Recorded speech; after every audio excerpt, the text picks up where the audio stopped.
Hi, everyone. I'm Aviva Landau, the Ground Rounds Coordinator. Thank you all for joining us tonight for Ground Rounds with Dr. Tehila Sadia. We're really excited to hear what she has to say. The Jewish Orthodox Women's Medical Association is a dynamic organization of over 700 Jewish Orthodox women in medicine dedicated to professional growth, community service, and advancing healthcare knowledge. Through education, mentorship, and advocacy, JOMA empowers its members and promotes health and well-being within our communities. Our vision is a Jewish community who has easy access to culturally sensitive and relevant health information and can make informed medical decisions. Thank you for joining us as we continue to support and inspire women in medicine. For more health topics, check out our upcoming webinars and tune in weekly to the JOMA podcast. Tonight, we have the privilege of hearing from Dr. Tehila Sadia, MD, CLC. Dr. Sadia is a board-certified pediatric and adult allergist. She received her medical degree at the State University of New York, SUNY Downstate. She continued on to complete her residency in pediatrics and fellowship in allergy and immunology at SUNY Downstate Medical Center, where she currently maintains affiliation as a clinical instructor. She has published and presented her research and rare patient cases across the US and in Canada. Dr. Sadia is also a certified lactation counselor and holds a special interest in lactation education and the immunologic benefits of breastfeeding. She recently began her own private practice in Brooklyn, New York, where she manages both pediatric and adult patients with allergic rhinitis, food allergies, asthma, eczema, and mast cell disorders. We can't wait to learn from her.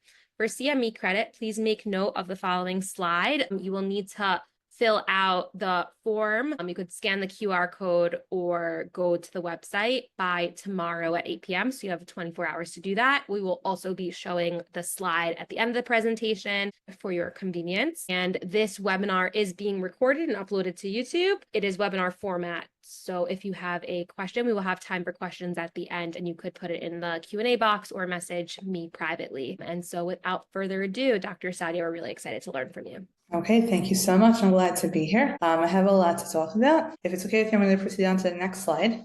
Okay, and again, like we said, we're going to be able to see this slide at the very end for whoever needs to scan the code. So basically, my talk is about taking control of allergy season. It is a guide to thrive and not just survive in the spring and beyond. As we're going to be learning, spring is not the only allergy season that exists, and we're going to go through a couple of topics relating to allergy season. From this talk, we are hoping to learn how to identify symptoms, patterns, and triggers in seasonal allergic rhinoconjunctivitis. So both mostly, no symptoms, eye symptoms, but also related symptoms as well. We're going to learn how to recognize other medical conditions that are associated with seasonal allergic rhinoconjunctivitis. And finally, we want to become familiar with both how to avoid the airway allergens, as well as how to medicate for these conditions. And we'll talk about that more towards the end of the talk. So in terms of disclosures, I have no financial disclosures or conflicts of interest with the presented material in this presentation. If there are any brand names of any medications or any pictures of brand names of medications, it's not that I endorse them specifically, it's just for the purposes of learning how to identify them and to tell patients about them.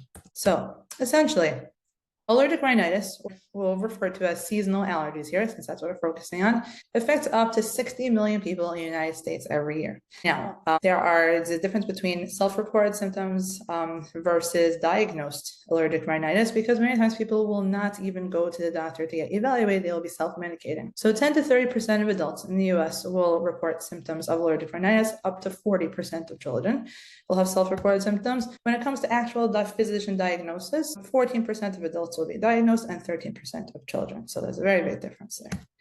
Allergies can cause a range of many different types of symptoms in terms of severity, from mild to life-threatening.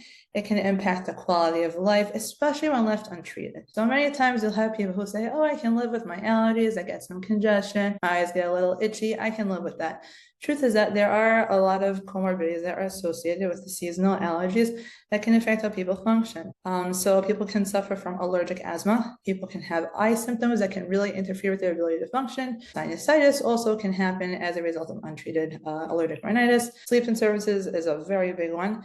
If you have too much congestion, it can lead to snoring, so you don't get enough oxygen when you're sleeping, your quality of sleep goes down, and then this winds up interfering a lot with your ability to function in either school or at work. Some people report they're very fatigued, they're just very irritable, they feel like they're down, depressed, their physical, their social function is just not where they normally are at, and they cannot concentrate in school or at work because of their allergies. And it is a significant cause of lost work and school school days and a loss of work productivity as well as school performance. We really don't want to ignore allergies. We really want to figure out what's causing them and how we can treat them properly. So first, we're going to talk about the symptoms of allergic rhinitis and conjunctivitis, the different patterns and triggers that you look for in this condition. Here I have a couple of pictures of different types of pollen. So the first one is birch pollen. It's a very common tree pollen that's out there. And the others, the one in the middle is a type of a grass pollen. And the last one is ragweed, which is around in the fall time, which I'm not really going to focus on now, but there are differences between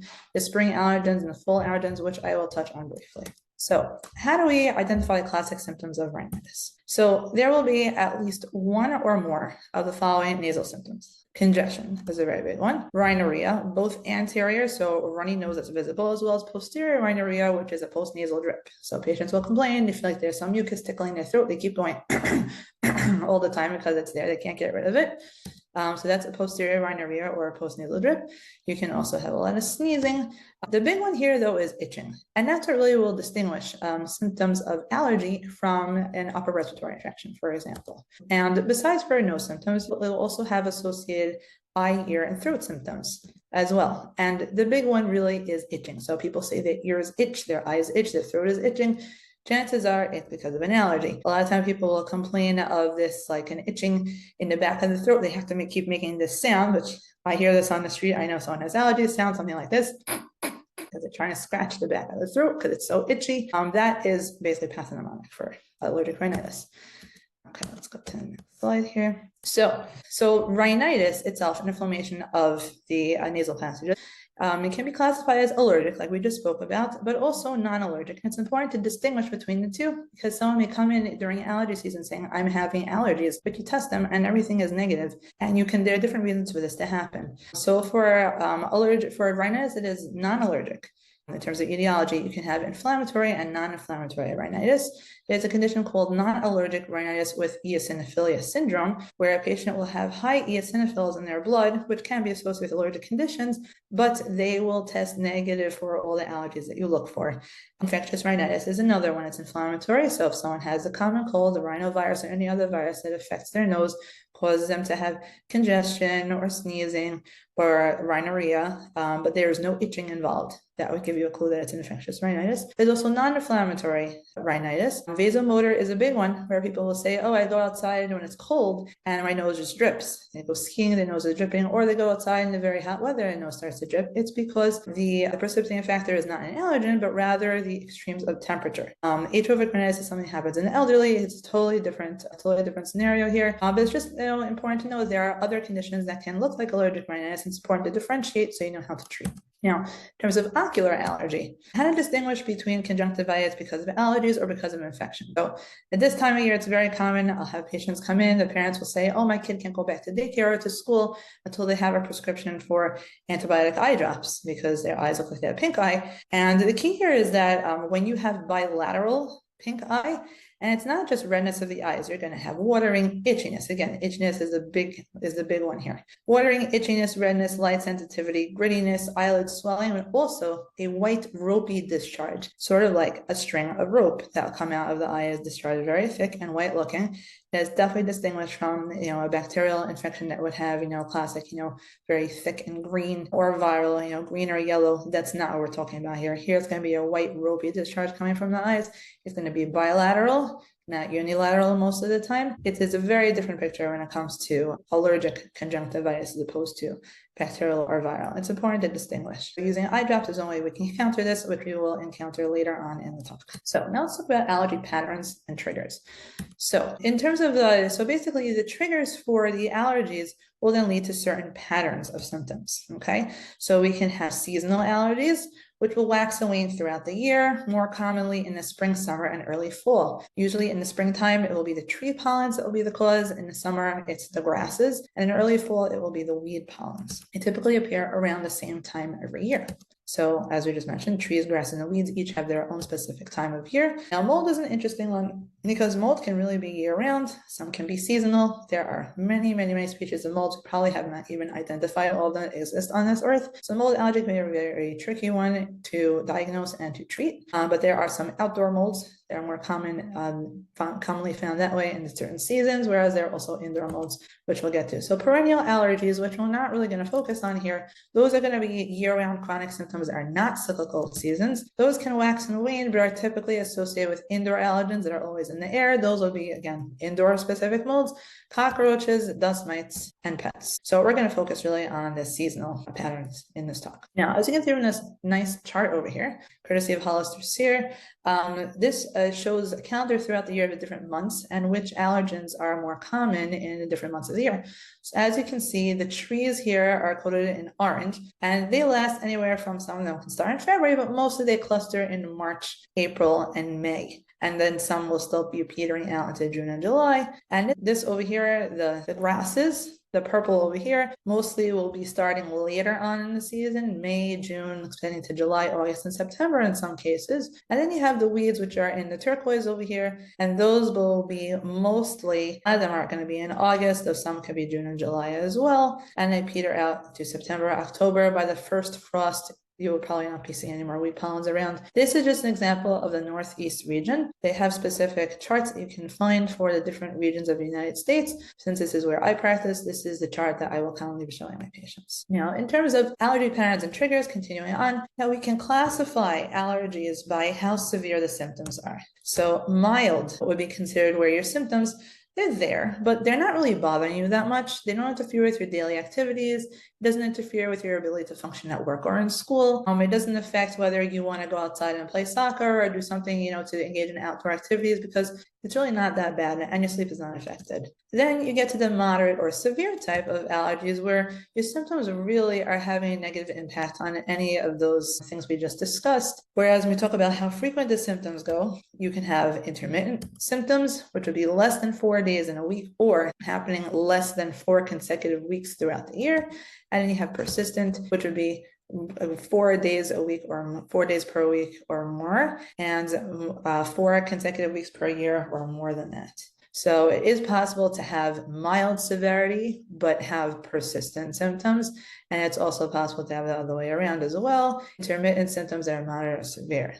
It's just important to keep these in mind when you're trying to figure out how the allergies are affecting someone's quality of life. Now, this slide is very interesting. It's basically a differential diagnosis of different allergic rhinitis, of allergic rhinitis itself. So just as we spoke about before, symptoms of allergic rhinitis can resemble non-allergic rhinitis, which is this one over here, an acute upper respiratory infection, which is in this column, chronic rhinosinusitis without nasal polyps versus with nasal polyps. For those who are not familiar, nasal polyps is what you get is a finding on exam inside the nose, where you can have an outpouching of the nasal mucosa that is so inflamed that it actually forms sort of like shape like this. It winds up blocking the nasal passages, causing severe congestion, also even to the extent that a person can lose their sense of taste and sense of smell. So prior to COVID, if someone had an issue with taste or smell, we'd say it's most likely nasal polyps. Now it's not the case anymore. But there, as you can see, a lot of the symptoms can overlap between allergic rhinitis and other conditions. So it's really, like I mentioned before, just the main thing to remember is the itching or the pruritus inside the nasal cavity, the eyes, the ears, the throat. That's the most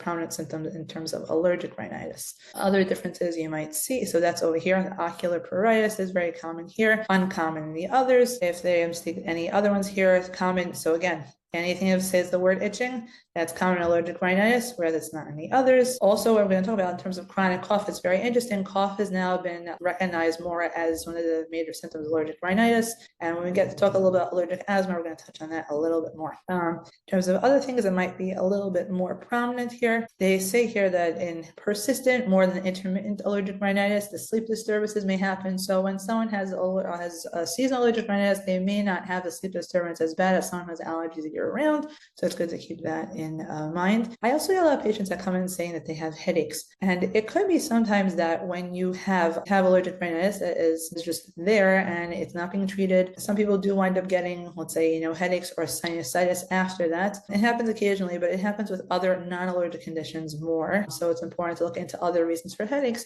besides for just your allergies. All right, so how do we diagnose seasonal allergies? So on history, You want to ask questions like, how long have the symptoms been present? If you have any associated conditions, any recognizable patterns. You want to ask about family history as well. Now, it's not black and white. It's not, oh, my parents have allergies, therefore I'm going to have allergies too.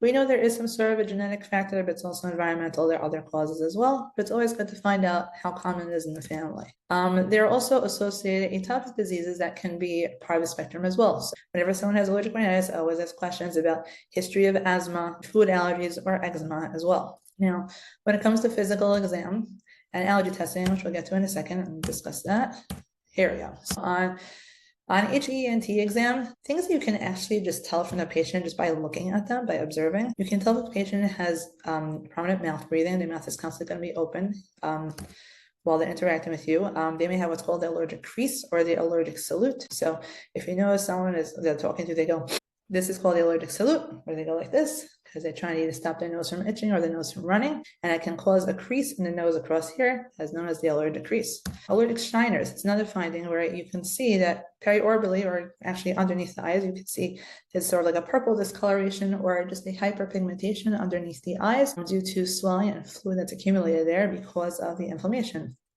because the allergens are lighting on the mucosa of the eyes and causing inflammation in the area. Denny Morgan folds also is another finding where you will see there are these sort of like creases underneath the eyes, also due to swelling. And then also, if you were to do a nose exam, then you'll see nasal mucosal pallor. The linings of the nose will be very light colored, they'll be pale. The turbinates on the side of the nose will be swollen, and the patient will have thin, usually clear secretions. And occasionally you'll also find that someone may have polyps, and that can also be because they have chronic rhinosinusitis from other reasons, but with allergies, it can be associated with polyps as well. Also, when you do an oral exam and you have the patient open their mouth very wide, their uvula may actually be swollen, and you may see what's called lymphoid hyperplasia, or what's called cobblestoning, where in the back of the throat it looks like they're actual cobblestones lining the oral pharynx because of the lymphoid tissue that is enlarged. And then when it comes to the respiratory exam, definitely coughing is present, and if someone has allergic asthma, you will notice wheezing as well. Now, here's just a couple of pictures here that just illustrate what we just talked about. This is when you do a nasal exam, even without doing an actual rhinoscopy, where you can look with a very long camera like ENT doctors do. This here you can see you have your turbinates on the lateral wall, you have your middle turbinate, your inferior turbinate, the vestibule over here. And when you look inside the nose, when there is a lot of allergy going on, these turbinates, the mucosa will be very pale. It'll be very swollen. And when someone's severely congested, you may hardly see any patency here for them to be able to breathe through their nose. These are the Denny Morgan lines. You can see the creases underneath the eyes.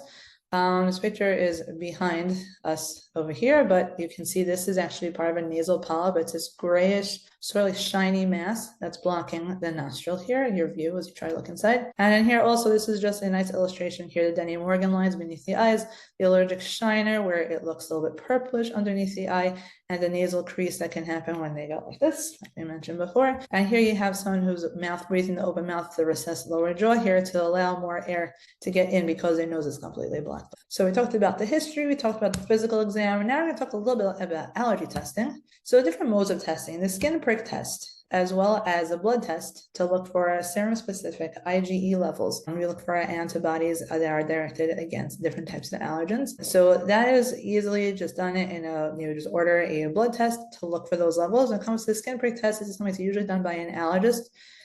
What's over here, these are certain type of devices that you can use.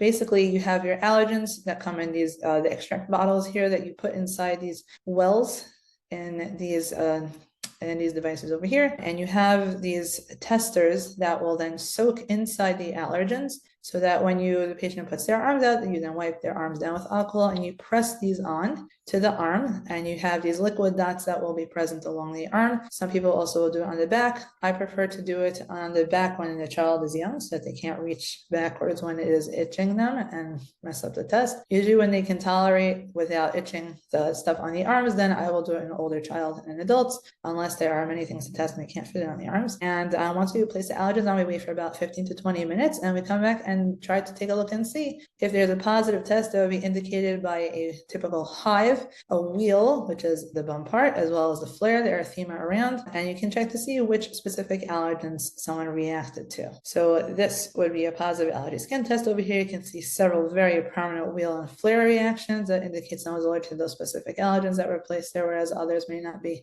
as prominent. Now, it's also interesting that some patients have dermatographia, so they are sensitive to pressure on the skin. So you may have someone with dermatographia who will react to everything, and then you'll have a lot of false positives. Then you need to rely on the blood work to tell you what's going on. So there are benefits of doing both types of modalities of testing, and you tailor it to the patient's specific situation to know what will be best for them. So when it comes to this thing called local allergic rhinitis, this is a very interesting one because somebody may have a clinical history, they have either perennial or seasonal symptoms with allergen exposure. However, you can try testing in the skin, you can try testing in the blood, and everything will come back negative. And the patient says, well, I know I have my allergy, so why isn't anything showing up? And they get very frustrated. There is something called a nasal allergen provocation test, an NAPT, in which the air allergens are actually applied inside the nose and you look for a reaction.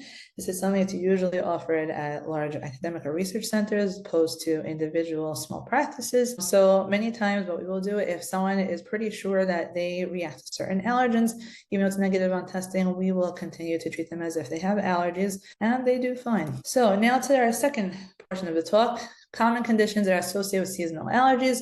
We're going to talk about two specific topics, one being allergic asthma. We're going to touch on that for a little bit. We're going to spend a lot of time on something called pollen food allergy syndrome, which is probably one of the most fascinating things I find as part of the specialty. So allergic asthma. So asthma can be triggered by many different things. You can have factors such as, temperature, you can have stress, you can have, so many different things can trigger the asthma. But when you have allergens that trigger the asthma, seasonal or perennial, there'll be the same sort of situation where you're noticed that, in terms of the patterns, because your triggers are going to be, let's say, for example, the pollen, someone with asthma will really only act up in the springtime. So, the statistics show that in approximately 75% to 80% of patients with asthma, these people are going to have allergic rhinitis. And also goes with it, and there's nearly 100% of people with allergic asthma are going to have allergic rhinitis. Now, in terms of the overall cost of this, what it does, you have a lot of people that will get admitted for asthma or in the ER for asthma during the springtime, and it's because their allergic rhinitis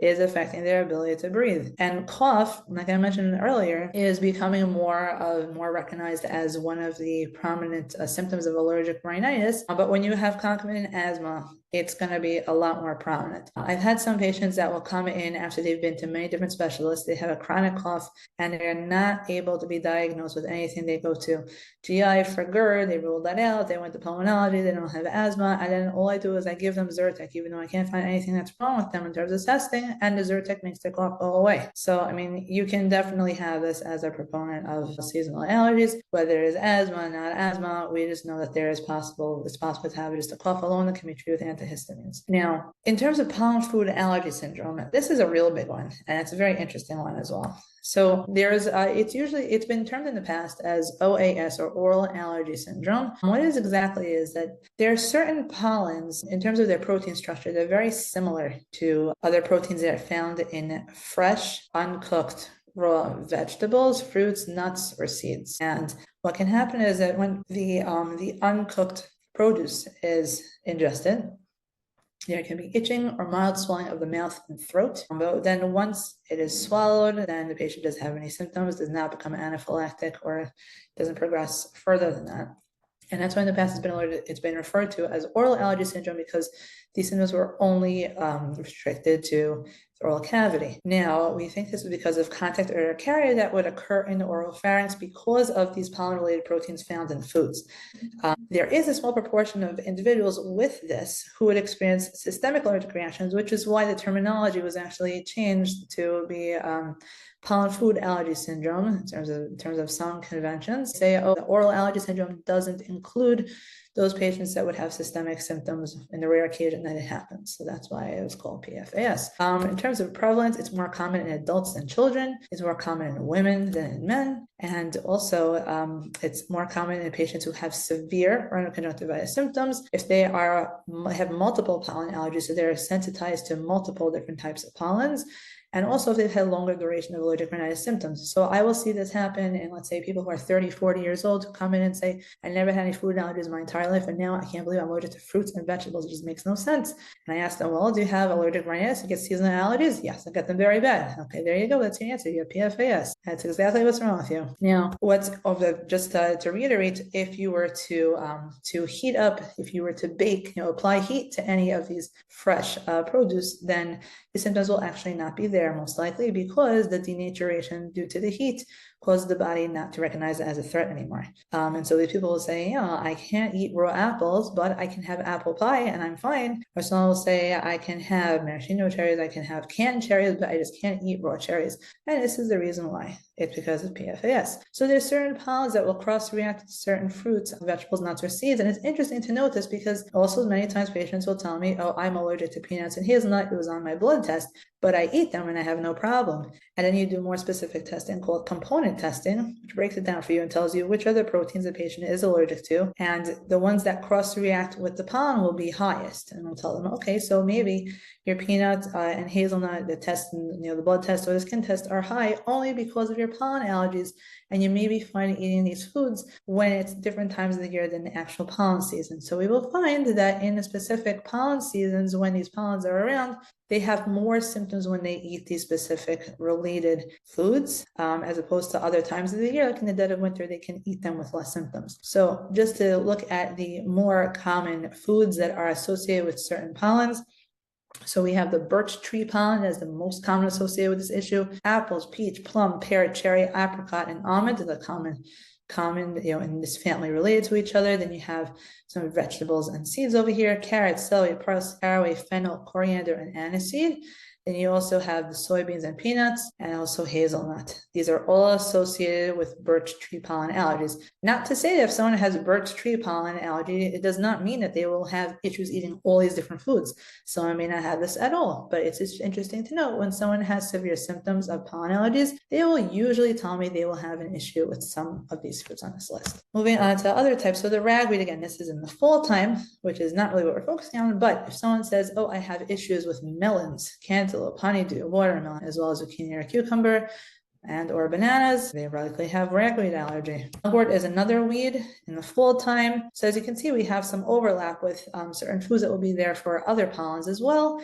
But usually it will be within a similar family. You're going to see that they have issues, and that will give you a hint. So you have cruciferous vegetables over here. This is going to be associated with mugwort in the fall time. Garlic and onion and peach also will be associated with this, as well as pepper. And then here, orchard grass. This is around in the summertime. So again, overlap with some of the weeds we saw before: cantaloupe, honeydew, watermelon, as well as peanut, potato, and tomato. Now, avocado also can be on this list as well. So when we were in training, one way to remember, we would say, orchard grass starts with the letter O. So the ones that end in O, potato, tomato, and avocado are all associated with orchard grass. And then we have Timothy grass as well. These look like they're totally out of left field. We got Swiss chard and orange, which probably not really related to each other, but they share something in common with the Timothy grass in terms of your body are thinking that it's a threat, because it's similar to the pollen. Now comes the most important part, I would say, of the talk in terms of how do we control our seasonal allergy symptoms. So there are two ways that you can approach this. Allergen avoidance measures, which is a obviously non-medicated approach,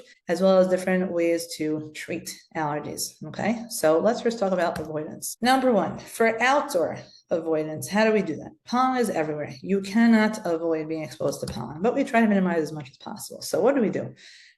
So peak hours for the pollen to be dispersed would be for trees and grasses, mostly going to be in the morning. And also the types of conditions that are going to be outside is when it's a nice, warm, breezy day. Okay. So you really don't want to be outside at that time. And so most of the patients I'm seeing for the kids, they're going to be either, on the bus to school, or they will be in school. So that's okay. But, walking outside to get to where they need to go, they're going to be exposed. Same thing for adults. They either walk into their car or walk into their commute, by public transportation. That's when they're going to be exposed in the morning. So if possible to stay indoors at that time, that would be great. Obviously, we can't always do that, but wearing a mask actually might not be such a bad idea, just for those brief periods of time in the morning when you are going to be walking outside. Now, when it rains, it's harder for the pollen to get around. So a great time to be outdoors if someone has severe pollen allergies is right after it rains. The air is nice and clear. then it'll be easier for them to be able to breathe and have less symptoms and enjoy being outside. The other thing also is, so I'll have patients that'll tell me that they don't have air conditioning, but they have window fans. Not a great idea,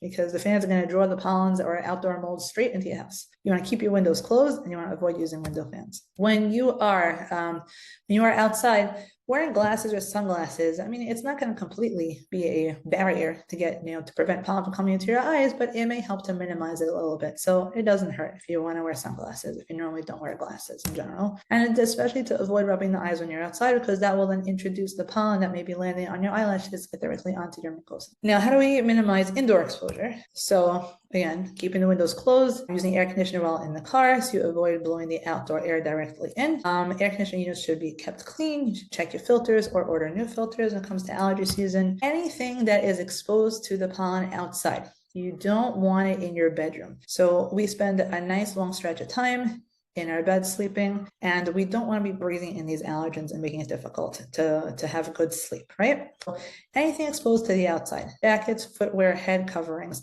that's also going to include, you can ask, to be religiously sensitive and culturally sensitive to patients. You can say, for example, any head wraps, head scarves, wigs, hats, whatever is worn normally outside, really, really preferable not to bring it into the bedroom. Leave it as close to the door of the home as possible. I also just had a discussion with a patient today, which is very interesting. For those patients that have their hair done in dreads or, similar type of hairdos, they're not washing their hair very often. And so you can imagine if they're not wearing a hat and it's all exposed to the pollen, they'll be walking around with the pollen that's on their scalp and their hair, and then going to sleep with it in their hair. And so I was discussing with the patient. I said, you know what, if it's not going to ruin your hair that much, at least rinse it every single day when you shower, because then you're not going to be having the pollen constantly, on your head and you're breathing all the time. And she was realizing, Naomi, that you're really right.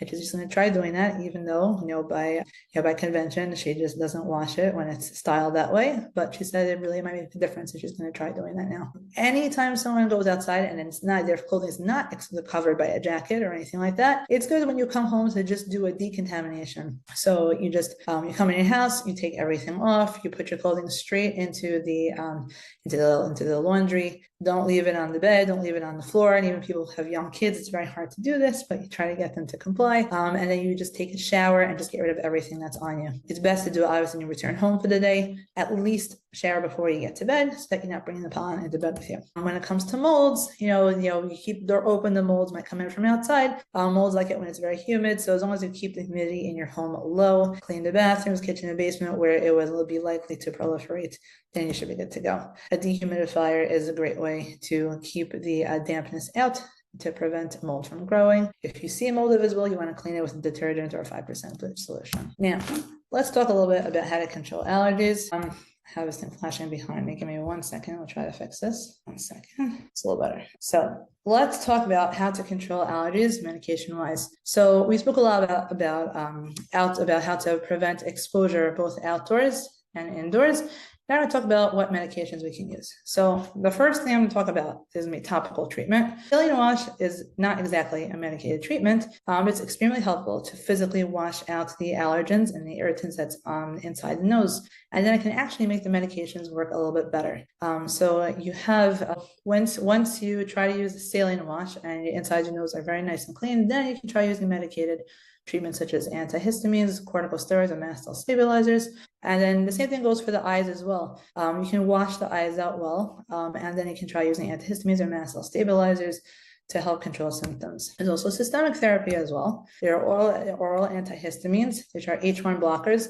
Now, notice here I put second generation. Avoid first generation H1 blockers is very good advice because, as we all know, for example, Benadryl, diphenhydramine crosses the blood-brain barrier, and that can lead to issues with cognition, sedation. We really want to avoid that. The other medication that's been used in conjunction with others, especially in allergic asthma, leukotriene antagonists, most common one being Singulair or montelukast. However, here proceed with caution because there's been a lot of publications showing that there are neuropsychiatric effects from montelukast.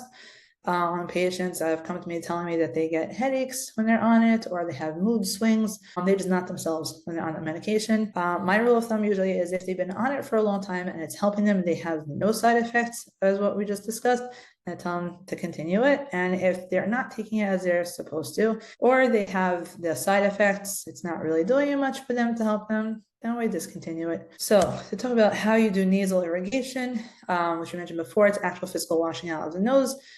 So it's with literally just saline. There's no medication in there. It washes the allergens out of the nasal passages, and it is safe to use in pregnancy. This is the first line I tell people if they're scared about using any medicines. This is just an example of a sinus rinse. Basically, it's like a low pressure bottle. You fill up with either distilled water or boiled tap water. You pull down, you add saline packets to it, bring it to the nose with your mouth open, bring it out, you breathe through your mouth, bring this to the nose, and you flush out all the nasal sinuses, half the bottle, then you switch to the other side, do the other one. And a lot of patients tell me this is very, very helpful. Now, when it comes to different types of nose sprays, so when it comes to corticosteroids, these are nose sprays that will reduce inflammation. So more commonly when someone says they have very bad congestion, this is what's going to help them. So just different types of different brands also just to familiarize yourself with how they look. So there is fluticasone, which is found in Flonase.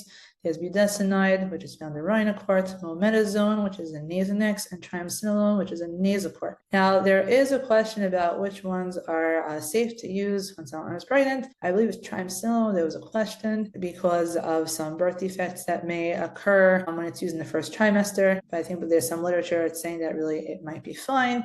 But just because there's any sort of doubt, the first one I will say is my go-to for a pregnant patient. I put 2 stars here. That will be Rhinocort, since it contains budesonide, which we know is very safe in terms of inhalers for asthma in pregnant patients. So in the formulation for intranasal sprays, we say this is first line for someone who's pregnant. In terms of the nasal antihistamines, this will mainly act for symptoms such as runny nose and postnasal drip. So azolastine or Astepro is one that's commonly used, as well as olopatadine or Patanase, which is also the same medication found in the Pataday eye drops. You can either use these alone or in combination with the corticosteroids.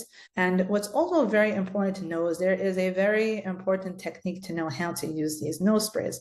So a lot of times patients come in and telling me, I ask them how to use a nose spray. They say, oh, I go like this. I spray, I inhale it.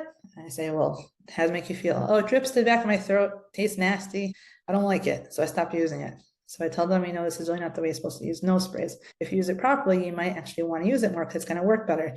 So the proper way to use a nose spray, you actually want to lean forward, tuck your chin a little bit, take the spray bottle in your right hand and spray to your left nostril so that it hits the lateral wall where the turbinates are. And you can do the opposite. You can take it in your left hand and you're going to spray into your right nostril and get it to the lateral wall of the right nostril so it hits the turbinates and it'll go where it needs to go. I always tell them if you're going to go straight up, it'll go to the back of the throat, tastes nasty and not work. If you head it towards the middle wall to the septum, it can induce nosebleeds.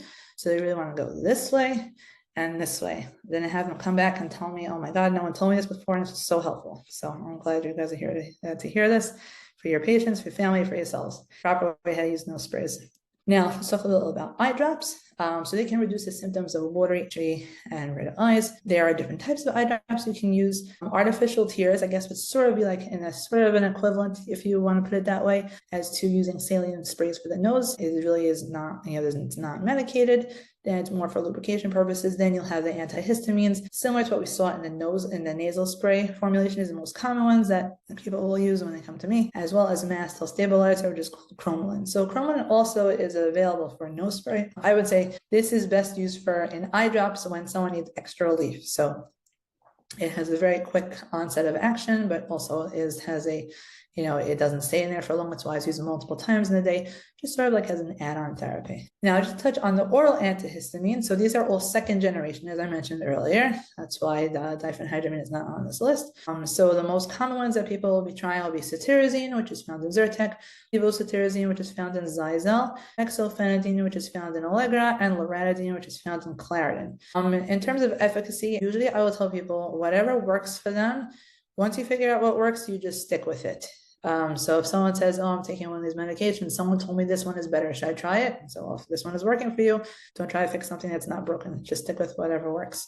And as we're going to see a little bit later on, there's actually an algorithm to try and figure out what's best for someone to use in terms of a nasal spray, eye drops, oral medications, and so forth. But in terms of there are certain differences in terms of efficacy and onset of action for these medications, but we usually speak about them collectively. And we'll get to that a little bit later in terms of the onset of action. Now, I did mention this a little bit earlier about montelukast or singular. And this is usually used for allergic asthma. It's a long-term controller. I have patients telling me, oh, I take it when things are really bad. I tell them if you're taking it when things are really bad, it's probably not helping you at all because it's supposed to be a controller. Just stop taking it.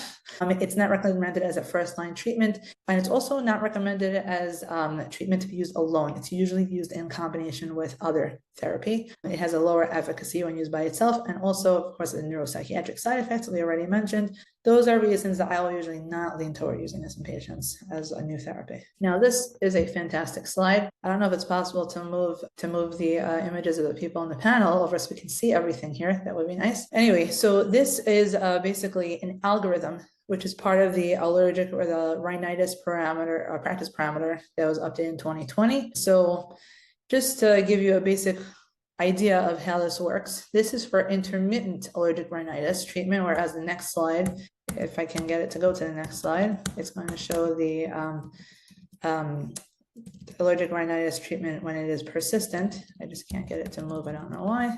I'm gonna go back here a second. Oh, here we go. Okay, I want to go back. Okay, so for intermittent allergic rhinitis, as you can see here, it's divided into the mild symptoms versus moderate to severe. So initial treatment, it's really not just, okay, I have allergies, okay, try some Flonase, try some Zyrtec and come back to see me. That's really not how it should work. You should really be looking at this algorithm, which is helpful to figure out the different kinds of treatment on different levels and see what works, what doesn't work. So the first recommended first line for someone who has mild intermittent symptoms, where they'll say in terms of VS, it's like a scoring system where you'll ask, how is it interfering with your function in different parts of, quality of life. If their score is less than 5, you'd say, okay, start with either an oral antihistamine or an intranasal antihistamine. So either by mouth or topical in the nose. As you can see, the intranasal one has a shorter, a time of onset compared to taking medication by mouth systemically. That's first line. Your second line would be a oral antihistamine with, it says here PSE, that would be, like Claritin D, like with D, somebody has a decongestant in there, like pseudoephedrine. So that, if you have major congestion, that may be more helpful than trying this or this alone.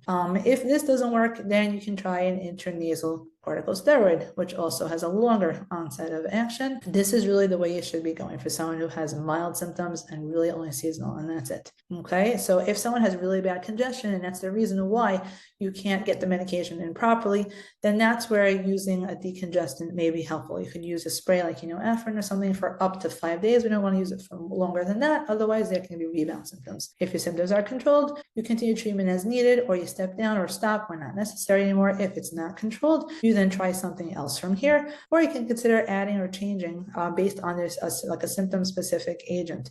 So because of the nasal congestion, you might want to try the intranasal decongestant, like we just mentioned, or an oral one.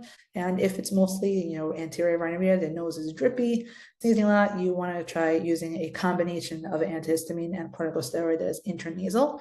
Reassess in like 2 weeks or so, and then see what happens. If it is controlled, same thing, either keep the treatment as needed, step down if you can, or if it's not treated, then you want to go to your moderate or severe treatment, which is over here. So the difference, though, if you want to look at the differences over here, the first line is still the same. Your second line would actually be the intranasal corticosteroids, be something like fluticasone, Flonase, something to that extent. Your third choice would be a combination steroid and antihistamine in the nose. And as you go along here, there it says, from behind here, there'll be things that they say are not recommended, like for example, the leukotriene antagonist, that would be the montelukast and all that. And then you can see down here, it'll tell you something, in terms of whether symptoms are controlled or not. They tell you alternative therapy, go to option 3, what exactly you should do. You reassess. If this is not working, then you're going to go to the next slide, which is persistent allergic rhinitis pharmacological treatment. And basically, they're the same agents that are involved on both these slides, just a difference of what you would try first or what you would add on. And so pretty much, if you've maxed out on all the different types of medications, they're listed here. They also added in the intranasal cromolyn we mentioned, which is really like, we mentioned, sort of like a quick relief add-on to what you're using already. If these really are not working for someone, they can have issues. Either they'll tell me that, it's too much, I can't remember to take the medication, the financial burden, because many of these are available over the counter and their insurance is not going to cover it. They can't manage to afford it. It's just not working for them. They're too tired, side effects, many different reasons why medications may not be working out for someone. Sometimes it's just so bad that these intranasal sprays are not working, the eye drops are not working, the antihistamines by mouth not working, which we actually can go up to 4 times the recommended dosage. I'll take someone to take 40 milligrams of Zyrtec a day if they have to, just so that they can get by. Sometimes you can do a short course, 5 to 7 days of oral steroids. I'm very stingy, I don't do this a lot, but there are people that will do this, 5 to 7 days of corticosteroids by mouth for severe or intractable allergic rhinitis, just to clear things up, start over, and then try the usual medications. There also is a depot parenteral corticosteroid, also known as a seasonal allergy shot. I've had people call into my office asking if I offer this. My answer is no. The reason being, people will look at it and say, it's one single injection. It will last me for longer than 3 weeks, can treat an entire allergy season. You get one shot, you're done. And you come back for it every single year. Problem is, this is a parenteral corticosteroid is concerned for adrenal suppression, more so in a depot injectable form than with short courses of short-acting oral corticosteroids that's dosed once a day. So this is not something that I recommend. Many allergists do not recommend this. There are other physicians in other specialties that will often offer this, but allergists don't really do this one. There are head-to-head comparisons, short courses of oral steroids versus single injections of the depot. We don't have any real head-to-head comparisons of these two treatments. However, we have seen that there is adrenal suppression following a single injection.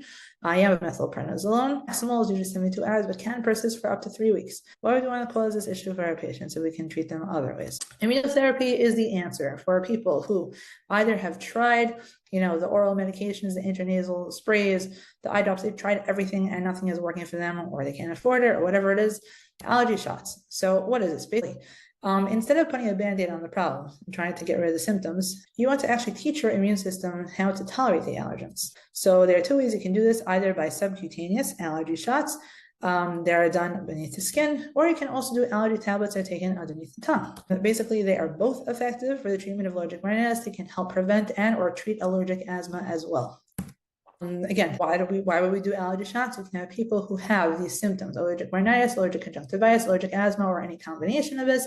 And they also have evidence of specific allergies to specific allergens. So before we were to consider treating someone with this, we need to know what are they allergic to. That's why the testing is very important. And it's the same exact extracts that we use for the testing. Wherever it's positive, we will then include that in the allergy shots. They will have both this and this, as well as at least one of the following. They have a poor response to the medications. They can't avoid the allergens. They have side effects from the medications. They don't want to be on medications, having, quote, control them for a long period of time. They don't like paying for the medications. And you want to possibly prevent asthma in people who have the very bad allergic rhinitis symptoms. Okay, so let's first talk about the shots. So the way this works is whatever you test positive for, you're going to mix in your vials these allergens, and you're going to dilute them down to 1,000-fold. And you wind up giving small amounts, small volumes. Every time the patient comes back every week for at least 30 visits, there's a certain schedule that we follow so that we can safely introduce the allergen very slowly. We have what's called a build-up phase, and then after they finish these weekly injections, they reach their target or maintenance dose, where we would hope that the patient's immune system learns to tolerate the allergen, at which point you then switch over to your maintenance phase, which is the monthly injections. And this is done for approximately 3 to 5 years to be adequate therapy. Everyone's immune system is different. So if someone asks me, how long will it take me? I can't tell you for sure, but studies have shown an average between 3 to 5 years considered adequate. So we have patients who will even consider staying on past 5 years because they just feel like if they stop, their symptoms will all come back again. And they feel like it's helpful and they want to do longer. Some people will stop early because they feel like they don't have their symptoms anymore, and they may be fine after doing it less than what's considered recommended. But average will be 3 to 5 years of being on this is considered adequately treatment. But what we found is in studies is that the specific IgE levels to these allergens will decrease with time, and the IgG antibodies will increase. This is a proof that the patient has induced tolerance, and they have desensitized themselves to these allergens. In terms of their side effects, so more commonly, I will see local reactions, things like, redness, itching, or swelling at the injection site. Sometimes it can get pretty large, and you have a large local reaction. I personally have never encountered a patient with a systemic reaction, though it's in the literature, it can occur. From colleagues I've spoken to, this usually will happen if there's a mix-up accidentally of, the wrong vial or wrong strength given to a patient, and then you have to know how to treat anaphylaxis in the office. This is also a reason why a lot of allergists will prescribe an epinephrine autoinjector when you start immunotherapy, and really just for safety precautions. I personally, thankfully, so far have not had a patient who needs to use it. This is an example of the the way in which we prepare the vials for patients. So they are different color coded in terms of the strengths. So first you mix all the allergens in your red vial, which is maybe 1-to-1 concentration. Then you dilute it down to 1-to-10 in the yellow, 1-to-100 in the blue, 1-to-1,000 in the green. And then the patient will be receiving, the doses first from the green vial and then building the way up to the 1-to-100, to the 1-to-10, eventually to the 1-to-1. And once they reach a certain dosage in the 1-to-1, that will be their maintenance dose they will be remaining on monthly for a couple of years. Now, slit or sublingual immunotherapy, it sounds pretty attractive as an option because for people who don't like needles, they'd rather do this instead. Now, the only downside to this is that there are only 4 FDA-approved tablets available. There are 2 for different types of grasses. One is it's like a combination that covers 5 different types of northern grass pollens.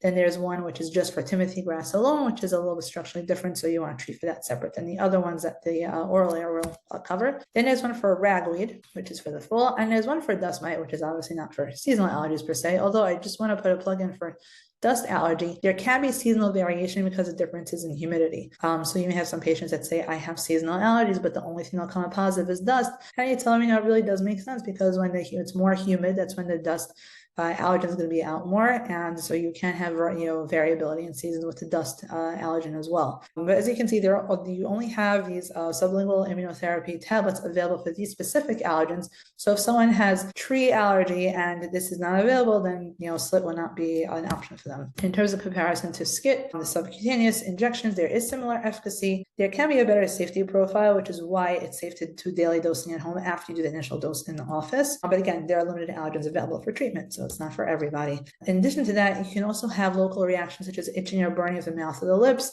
Patients may find that uncomfortable and actually prefer to do the shots because of that. Less commonly, you can also have gastrointestinal symptoms because you are introducing the allergens through the GI system. A little bit more about slit. So this is something I just want to touch on briefly. So I also have patients that ask if I offer allergy drops, which is liquid slit. Now this is not FDA approved. There's insufficient evidence for use right now, and there is not enough investigation to compare the effectiveness of the current slit with US allergen extract drops. So the effect, because we also don't know about mixing the allergens, if that is effective or not, if it would just have to be separate allergens versus a mixture, because we don't know enough about this. It doesn't have FDA approval yet, and there is not enough evidence to use it. And so this is not something that I will offer in my office. So most commonly, I will be doing the allergy shots for treatment. And I have patients who are so thankful, after we finish the build-up phase, even towards the end of the build-up phase, they will tell me I'm doing so much better during the allergy season compared to before, and they really, really are so, so grateful and appreciative. And this is part of what I feel makes my specialty worth it, because many times I have people ask me, what are you doing as an allergist? You can't save people's lives. Like, what are you exactly doing? You can't make people feel better. And I said, well, allergy shots really are a way to treat people and really improves their quality of life. And I have had so many patients who are so grateful, so appreciative that they're able to, conduct the day-to-day lives. Sometimes in their occupations, they work outside, they can do things much better now because they're treated with allergy shots. So it really, really is a game changer. And I highly recommend it for people who need it. So that's basically comes to the end of my talk. If anyone has any questions, I'd be glad to take them. And for whoever needs this slide for the CME credit, that's available over here. So it looks like thank you so much, Dr. Sadia. I'm sure I'm not the only one who found that super, super informative. Definitely making me sneeze a little bit thinking about allergies. There's a question in the chat. What are your thoughts on Dupixent? Hope I pronounced that right. Okay, so that is very interesting. So for people who are not familiar with it, Dupixent, also known as dupilumab, that is a monoclonal antibody that is available as an injection. Depending on what you're treating, it's indicated for 5 different, I'm going to say 5, but I believe that in the pipeline, they actually just got approved for a 6th, if I'm not mistaken. It's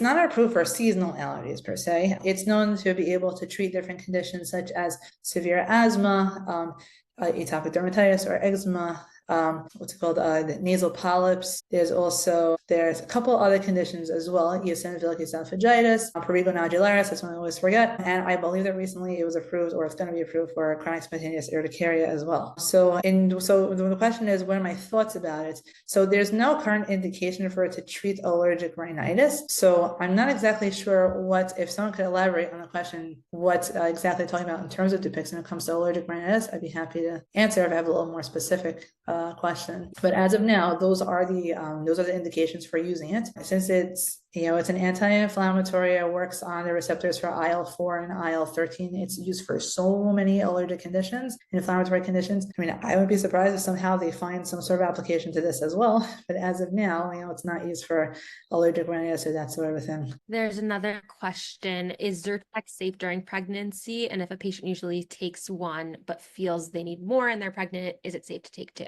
Okay, so that's an excellent question. I'm not sure if there's any actual, evidence-based, literature to back that up. What I would say is that Zyrtec by itself, the 10 milligrams, I would say it's safe to take when you're pregnant. Anything more than that, if it's not enough, then I would say maybe to try, using a nasal spray such as Rhinocort, which has the budesonide in it, which we know is safe for allergic asthma patients, for asthmatic patients during pregnancy. And then also, there's also possibility of using this saline wash that we talked about, the nasal wash, with actually some budesonide that's mixed in there, and so that way you get some sort of anti-inflammatory in the nose along with the wash at the same time, and that can provide more relief than just one Zyrtec alone. And what's also tough about pregnancy when you have seasonal allergies, that there's also rhinitis of pregnancy that you can have underlying. So when you have that compounded together with the seasonal allergies, that can really make people miserable. So for people like that, that's where I usually recommend to mix the budesonide together with the nasal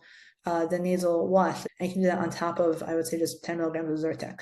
Might be better than using 10 milligrams of Zyrtec alone. How many milligrams of oral steroids would you recommend for an adult for a 5 to 7 day for the reset? That's a great question. So usually when you say like a low dose, anywhere from, let's say, I would say maybe 20 milligrams, something to that extent. Again, it would also be trial and error. So you could even try someone on even 5 milligrams, see if that does anything. I personally am not a big fan of oral steroids, so I will try the lowest dose possible, see what will work for somebody. But some people do 20, people have someone has a bad rash, it's not responding to antihistamine. Sometimes I'll do 40 as a standard dose and for a couple of days. So we may have to go up to something like that. But generally, there's no real, rules to follow. It's basically, I would say the lowest dose possible works for someone. Does it need to be tapered?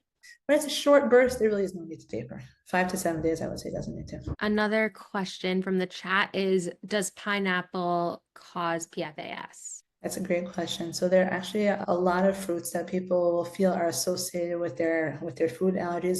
We probably have not elucidated all of the associated fruits, vegetables, nuts, or seeds. And so I would say probably if someone doesn't have an issue with the pineapple when it is canned, for example, or baked in some sort of dessert, and it's only with fresh or raw pineapple, there's a high chance that it might actually be associated. I believe that there have been some studies that show pineapple can be associated with some pollens, but it's less common. So it's not part of, the mainstream that when we talk about this, it's not one of those that usually come up on those charts, but it definitely is a possibility, I would say, especially if there's a difference with a lack of symptoms when it's heated up.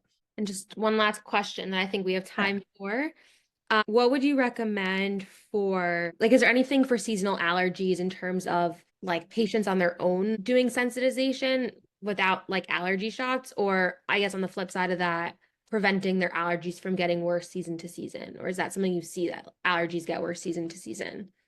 That's a great question. So in general, when it comes to allergies, there's this idea that with each exposure that you get, your symptoms have the potential to get worse, which is why also in young kids, we don't usually test for pollens as an allergen until they get to, let's say, age 3 or 4. They have to see a couple of seasons, be primed, see it a couple of times before they'll actually have symptoms. So that's an example of where the more you're exposed, the more your symptoms will get worse. Now, there's also the idea of, desensitization, where if maybe you're exposed to it more, then your body may learn to tolerate it. In most cases, that needs to be done a certain way. For example, with small exposures like allergy immunotherapy, as opposed to someone just spending a lot of time outdoors saying, hey, the more time I spend outdoors, my body will learn to cope with this.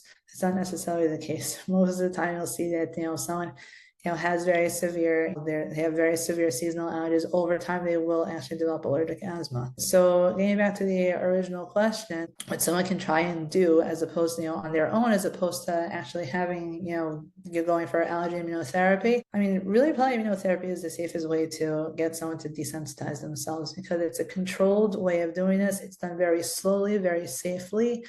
As opposed to someone just exposing themselves to variable amounts of pollens. Again, actually, I didn't mention this in my talk, but there are ways to measure the pollen counts outside. There's something called pollen forecast, which is more, it's based on prior years or from a trend from like a couple of days before, and then trying to predict what the pollen counts will be outside. And there's also actual pollen counts that are done to check to see what the current pollen is outside in the air. So in terms of desensitizing on someone, by themselves, I would say probably it's not very feasible, but in terms of trying to minimize your exposure, using these like certain apps that track the pollen counts, probably very helpful in terms of trying to minimize your exposure, so you minimize your symptoms in terms of avoidance. Is I'd there say that's something to do to prevent the allergies from getting worse year to year? so that's a good question, which I don't know if we have a definite answer to, but I think that trying to maximize medication therapy plus minus doing allergy shots really is the way for you to be able to say next year I'm going to be doing better. Again, teaching your body to tolerate the allergen by doing a controlled way of introducing it. That's probably the best way for you to go from, being miserable one year, next year when the season comes around, to be doing much better. I really believe that the allergy shots are probably the best answer to this. There's one last question. I think it should be fast answer, so I'm gonna try to Okay. ask it. What is more accurate for testing, a blood test or a skin test? That's also a fantastic question. There's so many answers to that one. So I'll try to keep it short though. So a skin test will probably give you what's more clinically relevant. On a blood test, you may get a bunch of positives that are not clinically significant. And you have to weed out what's really true and what's not. The difference between the two really is that you'll have a difference in the skin testing of the size of the wheel and flare reaction, but it won't necessarily tell you how severe the allergen is. It'll tell you how likely you are to react in some shape or form. When it comes to the blood test, it will give you a quantitative, sort of like, levels of the antibodies in the blood. And it will also give you, besides for an actual number, concentration will also give you like a class. And it's sort of arbitrary from 0 to 6. So when someone says, oh, I have a class 6 allergy to this, that means numbers are pretty high. But then again, if someone is very allergic in general, they have, let's say, the allergic conditions across the spectrum. They have allergic rhinitis, they have eczema, asthma, food allergies, and their total IgE level in their blood is like sky high through the roof. Then the higher that total number is, the more likely you are to be testing positive for multiple allergens, which may not even be clinically significant. So I like to take into account sometimes both the blood test and the skin test together to see what makes sense against the background of the patient's history to really figure out what is really clinically significant and what isn't. So if someone come back with like a class 0/1 or a class 2 to something, and they seem to be fine, they don't have any symptoms and they're around, say for example, the cat or whatever it is, and they don't have any symptoms, if it shows up in the blood work, I'm less concerned about that than if it showed up on their skin test. Usually. Thank you so much, Dr. Sadia. I really learned a lot. I'm sure everyone Absolutely. in attendance and anyone watching this on YouTube has learned a lot from you. For anyone that would like to receive CME credit, please make sure to scan the QR code or text the code to the number on the screen, and just make sure to do that before tomorrow night because you only have 24 hours to receive your well-earned CME credit. The ground rounds happens around once a month, so we hope to see you all again at our next ground rounds and other future JOMA events. Thank you all for joining us tonight, and thank you, Dr. Sadia. Absolutely. Thank you.